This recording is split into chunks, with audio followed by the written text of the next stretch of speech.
Hi guys! இந்த வீடியோல இப்போ ரீசென்ட்டா அமேசான் பிரைம்ல தமிழ் டப்பிங்கோடயே ரிலீஸ் ஆயிருக்கிற ஒரு கொரியன் த்ரில்லர் படம் தான் ப்ராஜெக்ட் ஒய். இந்த படத்த பத்தி தான் இந்த வீடியோல பார்க்க போறோம். ஸோ அதுக்கெல்லாம் முன்னாடி இந்த மாதிரி ரீசென்ட்டா வரக்கூடிய Korean and Chinese drama movies பத்திலாம் தெரிஞ்சுக்க சப்ஸ்கிரைப் பண்ணிட்டு அந்த லைக், ஷேர், ஐ பட்டனையும் பிரஸ் பண்ணி விட்டுருங்க. இந்த படத்தோடைய கதை என்னன்னு பார்த்தீங்கன்னா, 2 பொண்ணுங்க அவங்க கொரியாவுடைய நைட் கல்ச்சர்ல ஒர்க் பண்ணிட்டு இருக்காங்க.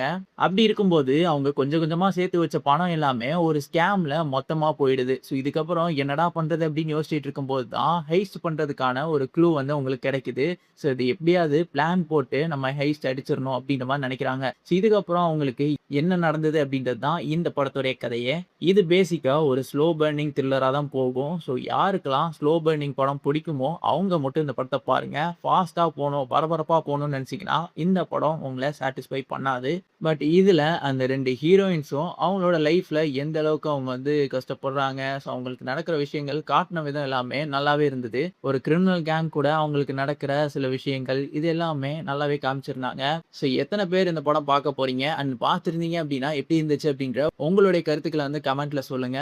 நான் உங்கள அடுத்த ஒரு வீடியோல வந்து சந்திக்கிறேன். Until then signing off.